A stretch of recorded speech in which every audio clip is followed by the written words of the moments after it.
at the Shtiblich and not anywhere else. Why? Because I know that the Breslover prayer leader will say before his davening, Hareini Mikasher Atzmi, I'm attaching myself in my davening to those tzaddikim who know how to do everything regarding davening. That way, even though he himself is not the one who can find the good in everyone coming in the minyan, but the fact that he's given it over to the spiritual energy of these tzaddikim, their neshama, their presence, that the davening should be in accordance with them and attached to them, and they're taking on the ball game. So because of that, that gives him an extra plus over a regular minyan that's not a Breslov minyan, where the Chazan probably is not going to say that. He doesn't say that even. And that's one of the reasons Chabad wouldn't speak about this. This is a good point. But this is not something that you tell everyone, because what? A minyan's a minyan. It's true. According to halacha, they've done. You go to Shtiblich, you did your mitzvah. But if I want to get this out of my regular minyan, to get this activated, the bonus of the Hareini Mikasher that the Chazan will do, even if he's not such a worthy person, the fact that he does that, he says Hareini Mikasher, so gives it as if Kivyachol gives over his prayer leadership to the tzaddikim who know how to do that, who know how to pluck out the good in all the members. So even though we don't see anything, but on high things are happening much more in a Breslov minyan more than a non-Breslov minyan. That's why I'm very careful. I try my best to daven almost only in a Breslov minyan, not to miss out. He said about Rav Yitzhak Bender when he came to Eretz Yisrael in 1948, 1949. So the Israeli, the Sochnut, which means the Ministry of Immigration, he said, I want only Yerushalayim. They were doing their best, because they were run by non-religious Jews, to get as least people as possible to want to come to Yerushalayim. They gave them everything. Petach Tikva, Rishon LeZion, we'll give you anything, a free house. But if they say want Yerushalayim, they said, there's no room, we can't get you a free place, we can't get you anything. Everything was done purposely that people should not come to Yerushalayim. And Rav Yitzhak Bender said, I don't care what you give me, I want only Yerushalayim. Rav Moshe Borstein also the same thing. And only Yerushalayim I want. The Breslovers were very tough that they wanted Yerushalayim. So they put him where? Next to Lifta. You know what Lifta is? The other end of Yerushalayim. When you leave Yerushalayim towards Tel Aviv, you passed by, it's a place called Lifta. It's somewhere out there, it's the outskirts there. It's like there's an old shul Motza. You see there, like there's mountains and there's a beautiful place, a beautiful mikveh. There's like a river. People, they dunk there. They have a special room they made on the river. It's like a mikveh in the water. It's amazing. Like the changing room, and you have the steps going into the river. It's amazing. They closed it off. It's Sanua, whatever. So they put Rav Yitzhak Bender, when he came in 1949, him and his wife and his kids, his whatever, his kids that came before him. His daughter, his daughter. They put them in Lifta, and he would walk every day from Lifta all the way to Mea Sharim. Took him 2.5 hours to walk twice a day. Once in the morning for Netz, for Shacharis, and then walk back, and then walk again for Mincha, and after Marv to walk back. He passed away at age 90-something, 94, 95. He said himself he feels that he merited to have a ripe old age because of the merit that he was very makpid. He could have davened next door. He could have found the minyan back then, Givat Shaul, which is much closer, or wherever. There's areas of outskirts of Yerushalayim which are closer than Mea Sharim. But no, I want to daven in a Breslov or minyan. Why? You're nuts? You have minyanim next to your house. They're not kosher. What? They're not Jewish. They're Jewish. They're kosher. Everything. But I want this prayer leader. I want a minyan of Hitkashut Tsadik. That's why it's important to make this issue a Mesirat Nefesh, to yes daven in a Breslov minyan, because you have this plus. There may be times when you don't see it, but like every minyan, every day has ups and downs. When you get an up in a Breslov minyan, it's really up. Okay? You have a down also. But when you have the up and you're there, it's a big up. It's a up like you've never tasted. People all over the world, they tell me they've never tasted davening like in a Breslov minyan.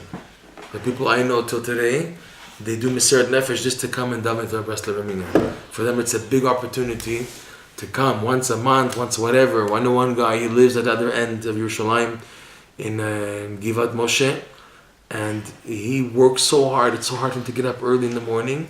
He kills himself, and every morning he wants to come to the Breslov A Minyin. He makes it on average maybe once every week, but he makes it, and for him it's like a gold mine. Because also when I go to a shtiblich and I see how the davening is there, I say thank God I daven in a Breslov Minyan. I see on a revealed level, I see how the davening is so much better. It's so much different. It's worth investing to daven in a Breslov Minyan because the davening is different. It's a different davening. It's special. It's something amazing. So I hope that answered the question. So fortunate that we Yeah. have so Yeah. From California to Mount Sharon, come on, man, that's amazing. It's an amazing jump. You know, when you think about it. I never in my life dreamed that I would finally be zochet to be in Eretz Yisrael, to daven in the Breslov shul. I was yearning, 5 years yearning to come to Eretz Yisrael. Finally I came. After 5 years of yearning, to come and to be in Eretz Yisrael and to be by the Breslov shul, it was a gold mine. Alright, so listen. Can I ask a question if you don't mind? You said here that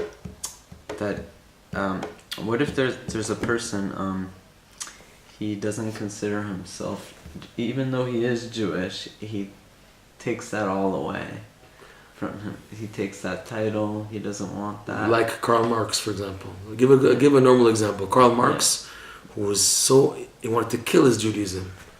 We're not talking about those people. We're talking about the people. He called them a Posha Yisrael. Jewish sinner means that he still identifies himself as a Jew. If now he doesn't want to have any association at all with the Jewish people, then he's a Rashago. He's dropped it. But the fact that he still carries the name Jew, he has the pride of being called a Jew, and he recognizes himself as a Jew. That if he was in time of Hitler and they put on the yellow star, he would put it on, and he would say, "You got a mistake. I'm not a Jew." Right? if he went and he had the yellow star in him and he walked around with it, as opposed to saying, "I'd rather die than to be associated with a Jew," then there's hope. If now, like he said, "I'd rather be dead than to have the Jewish star in me in the time of the Holocaust," that's the ivchun, that's the test. Who agrees to have on his head the term Jew? If he does, then there's a good point you can find in him, and he's not a Rasha Gamor. If now he has no association at all with Judaism, he wants to have no connection with it, he does everything to go against it and to undermine it and to have no association with it and to run away from the opposite extreme. He changes his name, he intermarries, he becomes a Christian, whatever. Then there's nothing good to find about, because he's disconnecting from the tzibur. There's no more tzibur. He's no longer part of the congregation. He's not even the Rasha. He could be a Rasha in the tzibur, but because he disconnects from the Jewish identity. So for him, there's totally no hope. Here he's talking about a Rasha, complete sinner. When you see, he said it a few times, Poshea Yisrael, a Jewish sinner. He said Poshea Yisrael, he said, in the lesson. Then a Jewish sinner. Goes back and forth. Like some people, they walk into a shul, or they walk into a certain place, and I'm a Jew, but then they go out and those. The fact that they did it already in their life, that's it. That's the good point. Too late. Too late. He has a good point associated with it. This is the last class on this Torah. You're not going to be here next week. You're going to be here next week. I'll be here. What? You're doing? I'm leaving the second Thursday. You did it purposely? What? You did that purposely in order to be as least as possible in Ghusl. You're lucky. Kind of, but I'm going there for Pesach. So right, very good. I don't have to. Were you leaving it like Thursday? Wednesday, Thursday? I'm leaving Thursday at 1 in the morning. Wow. And your mom is getting there Erev Pesach, something like that. Wow. On Thursday. Yeah, because it's the clock goes backwards, right? So okay. So next week I'm gonna go back to Aye, the other Torah. This is a good Torah. This is a beautiful Torah. I'm telling you. Never connected that story with this. I heard you know the story, right? You know it. But I didn't connect it with the. Azamra? And I. Is it okay that I connected it though? No. It's very good. Okay. It came to you last night. It makes sense now. Yeah. I see it now also. It makes He used two gear shifts, the gear shift of Azamra and then the gear shift of Aye. Yeah, It's, it makes. the more you learn this lesson, the more you see how you need it in life. Rav Nosson, he writes clearly that this lesson Azamra is a lesson that you need to go back to again and again. Not necessarily to always be stuck with it, but you're going to need it in life again and again. You have to come back to it. It's one lesson, and you should make sure you reconnect to it on a regular basis. I'm trying at least once a year to go back to Zamra. It's like a boost. It's mamash re-energizes the Torah. And I'm seeing it differently than last year. Last year I didn't see it as deep as this year. This year I feel such satisfaction from this Torah. How much it's helping me in life. It's unbelievable. I feel mamash so saved by this lesson. People's lives have been saved by this lesson, Azamra. Mamash, literally. Literally.